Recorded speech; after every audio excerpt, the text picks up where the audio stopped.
75 साल उम्र है। अभी दिसंबर में 75 साल पूरे हुए। गवर्नमेंट ऑफ इंडिया से, Indian audit and account services से क्लास 2 ऑफिसर से रिटायर्ड हूँ और नेचुरोपैथी और प्राकृतिक चिकित्सा स्वास्थ्य से संबंधित पिछले 40 साल से मैं कार्य कर रहा हूँ। अभी 12 बजे तक टाइम पास करना है और 12:30 हो गए तो प्रॉब्लम नहीं, कोई बात हाँ कोई प्रॉब्लम नहीं है। 12:30 क्या, दूसरे दिन के भी 12:30 बज जाए।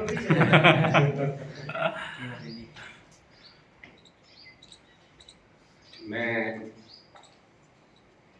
3 चरणों में अपना लेक्चर देता हूँ। पहला चरण है ट्रेलर और दूसरे चरण का नाम है हम जीवन में कभी बीमार न पड़े तो क्या करें,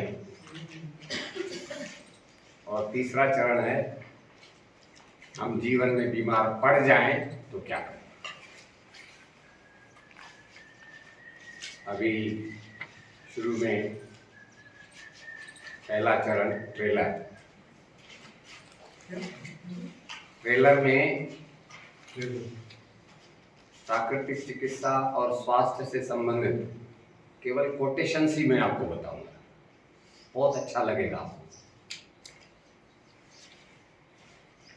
आप सब लोग चाहते हैं कि हम सदैव स्वस्थ रहें। आवाज ढीली आई, कौन नहीं जाएगा? तो आवाज कम आई ना, इसलिए मैंने कहा। आप यदि चाहते हैं कि हम सदैव स्वस्थ रहें तो मेरे साथ जैसा मैं अभी बोलता जाऊं आप भी दोहराते जाइएगा। स्वस्थ रहना मेरा जन्म सिद्ध अधिकार है। स्वस्थ रहना मेरा जन्म सिद्ध अधिकार है। स्वस्थ रहना मेरा जन्म सिद्ध अधिकार है। स्वस्थ रहना मेरा जन्म सिद्ध अधिकार है। बीमार होना महापाप है। बीमार होना महापाप है। बीमार होना महापाप है। बीमार होना महापाप है। हम पापी नहीं बनेंगे। हम पापी नहीं बनेंगे। हम पापी नहीं बनेंगे। हम पापी नहीं बनेंगे। क्योंकि हम सत्य हैं। हम सत्य हैं। हम शिवम हैं। हम शिवम हैं। हम सुंदर। हम सुंदर हैं। प्रॉमिस? प्रॉमिस। आप यदि प्रॉमिस करते हैं तो हम 3 भी मिलकर आपके साथ प्रॉमिस करते हैं।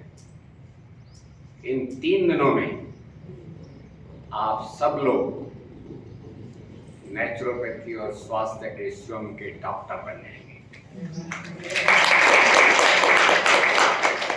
ये वारंटी नहीं, गारंटी है।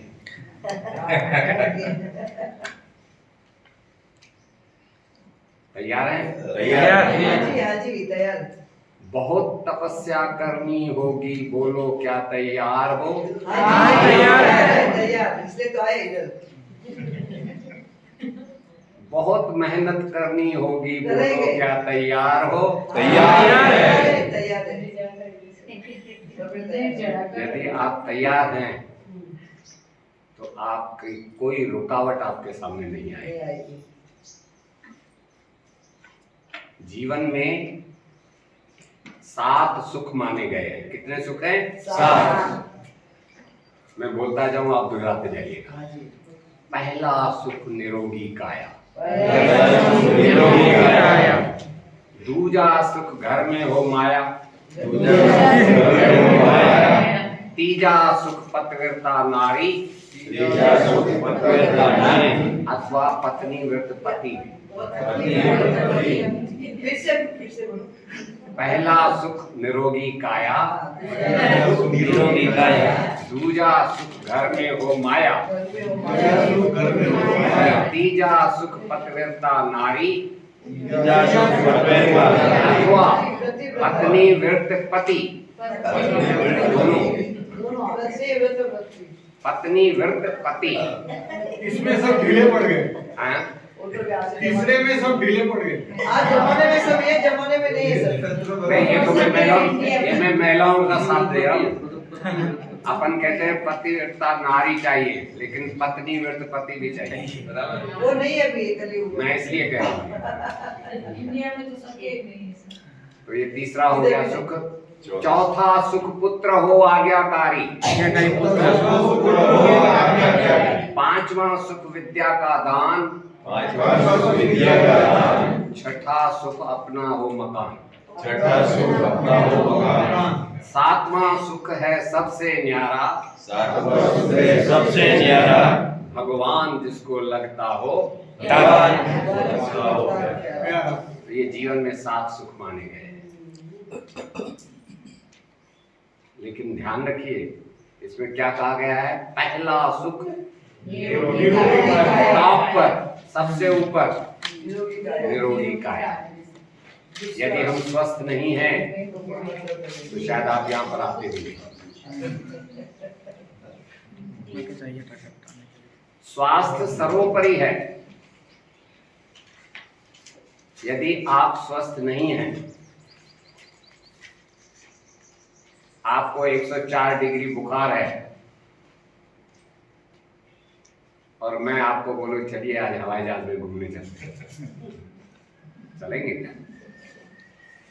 आपको डायरिया हो रहा है और ऑफर मिलता है चलिए आज 5 स्टार होटल में जाएंगे क्या?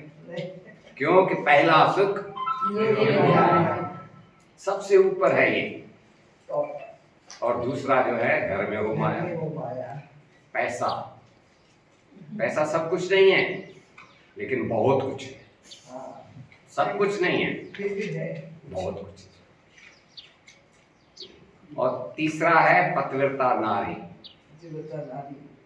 चौथा है पुत्र आज्ञाकारी। यदि ये 2 चीजें हैं ना घर में सदैव जो है स्वर्ग रहता है।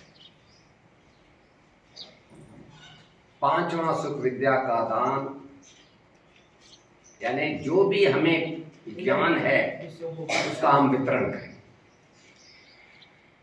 छठा सुख अपना हो मकान। आज के युग की मांग है, अपना मकान भी बहुत बड़ा सुख है, तो हर महीने तो किराया देना पड़ता है।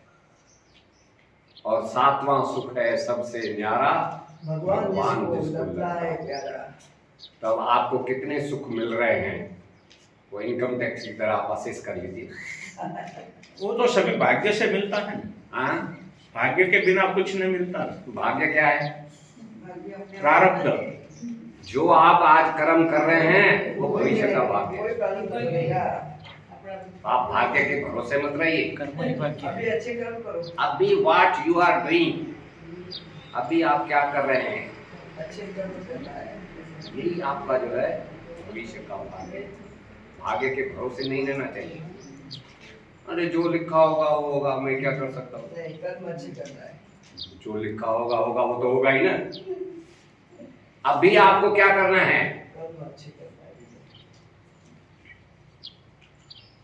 इस दृष्टिकोण से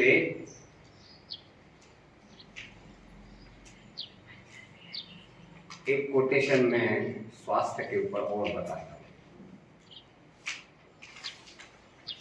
आचार्य श्री राम शर्मा जी का नाम आपने सुना होगा। गायत्री परिवार के संस्थापक थे पंडित आचार्य श्री राम शर्मा। उन्होंने बताया है स्वास्थ्य के 3 आधार हैं। ध्यान दीजिएगा, कितने आधार हैं? 3 आधार। नंबर 1 विचार, थॉट। नंबर 2 डाइट, आहार। और नंबर 3 लाइफ स्टाइल, व्यवहार। उन्होंने ये बताया है यदि स्वास्थ्य का हम 100 नंबर का प्रश्न, जैसे प्रश्न पत्र आता है ना 100 नंबर का, 100 नंबर का यदि स्वास्थ्य का प्रश्न पत्र बनाया जाए तो 30 नंबर होंगे विचार के, 30 नंबर होंगे आहार के, 30 नंबर होंगे व्यवहार के। कितने हो गए? 90 बाकी कितना बचा? 10 दवाई के लिए 10। नहीं वो भी नहीं चाहिए। दवाई के अब 90% मिल गया तो 10 की क्या आवश्यकता है? लेकिन कुछ कुछ ऐसी बीमारियां होती हैं जिनमें दवाई काम करे। दवाई को छोड़ नहीं सकते। उसका उपयोग जो है, कभी कभी ऐसे रोग होते हैं, ऐसा नहीं हम सोचे भाई मैं तो नेचुरोपैथी फॉलो करता हूँ, जान जो है जान जाए तो जाए, गोली अंदर नहीं जाए। ऐसा नहीं सोचना चाहिए। इमरजेंसी केसेस में चाहे मैं भी हूं, हड्डी टूट जाएगी, मैं क्या करूंगा? डॉक्टर के पास जाना ही पड़ेगा ना। भले ही डॉक्टर कुछ नहीं करता हो, प्रकृति सब कुछ करती है, लेकिन अलाइनमेंट तो डॉक्टर करेगा ना। हड्डी को जो है फिक्स करेगा, पट्टा लगाएगा, वो तो डॉक्टर ही करता है। भले ही और सब कार्य जो है प्रकृति कर रही है, लेकिन इमरजेंसी में there is no substitute of surgery. किसी भी पैथी में आप जाइए, हर कोई मानता है सर्जरी का कोई सब्स्टिट्यूट नहीं है। रामदेव जी ने भी कहा है भाई सर्जरी को तो हम हाथ जोड़ते हैं, लेकिन सर्जरी वाले हमें भी तो हाथ जोड़े, जो हम में जो है क्वालिफिकेशन है उसकी इज्जत करें। तो स्वास्थ्य जो है इन 3 जो है खंभों पर बना हुआ मकान है: विचार, आहार लाइफ और लाइफ स्टाइल व्यवहार। मैं अगले चरण में इस पर विस्तार से आपको बताऊंगा। अभी केवल एक कोटेशन मैंने आपको बताया, एक और कोटेशन आपको बताऊं।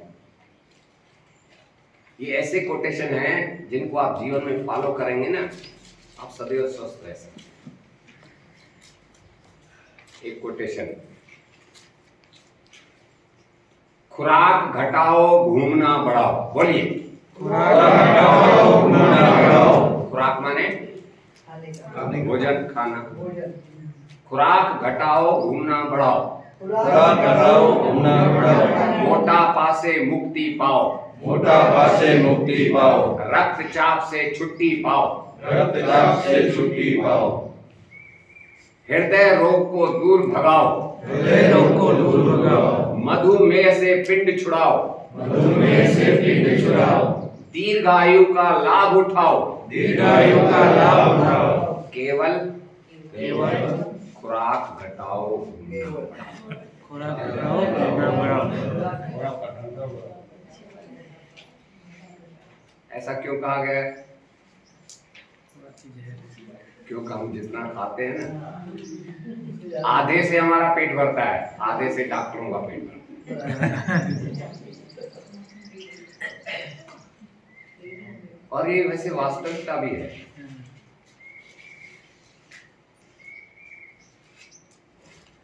आप जितना कम से कम भोजन करेंगे, लेकिन ये फार्मूला जो है टू बी फ्रैंक, ये बच्चों के लिए नहीं है। बच्चों को भूख लाइए।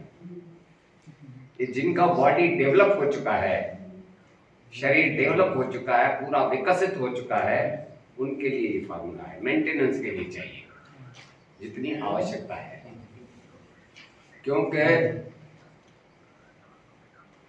हमारे संस्कृत में भी कहा गया अति सदा वर्जति। भोजन को यदि अति किया आपने तो वह स्वास्थ्य के बजाय बीमार कर देगा। उसका उपयोग सही सही होना चाहिए। तो जितना आप कम से कम खा सकते हैं और आपका जीवन सुचारू रूप से चल सकता है, उतना आप खाइए। मैंने बताया था दीर्घायु का लाभ उठाओ। कम खाने से आयु बढ़ती है। कैसे आप जानते हैं? दाने दाने पे लिखा है इसका क्या है? यानी हम जितना दाना ऊपर से लिखवा के लाते हैं उससे ज्यादा खाते हैं, उसे एक दाना भी ज्यादा नहीं खाना चाहिए। आप सब लोग मानते हैं ये? मानते हैं ना? हाँ। तो यदि आपने भोजन जल्दी जल्दी ज्यादा कर लिया तो जल्दी ऊपर, और यदि धीरे धीरे किया तो, थोड़ा थोड़ा किया तो ज्यादा दिन चलेगा वो। कोटा यानी ये डायरेक्ट जो है लिंक है उम्र की भोजन के साथ। कम से कम खाएंगे वो अनाज ज्यादा चलेगा, क्योंकि निश्चित है अनाज, और यदि जल्दी जल्दी खा जाएंगे तो जल्दी ऊपर चले जाएंगे।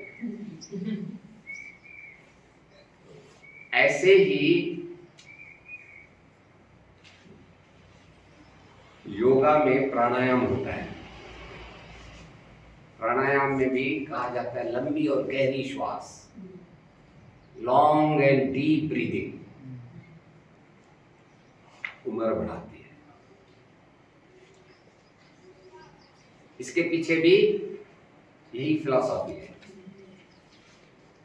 श्वास हम गिन के लाते हैं। कहा जाता है ना भाई, श्वास जितने आते हैं एक श्वास भी ज्यादा नहीं ले सकते।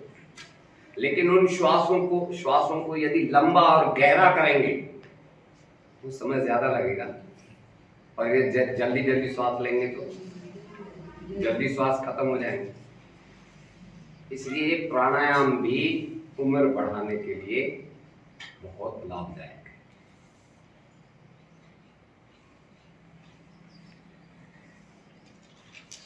एक और कोटेशन, आजकल किसी भी डॉक्टर के पास आप जाएंगे तो डॉक्टर लोग जनरली ये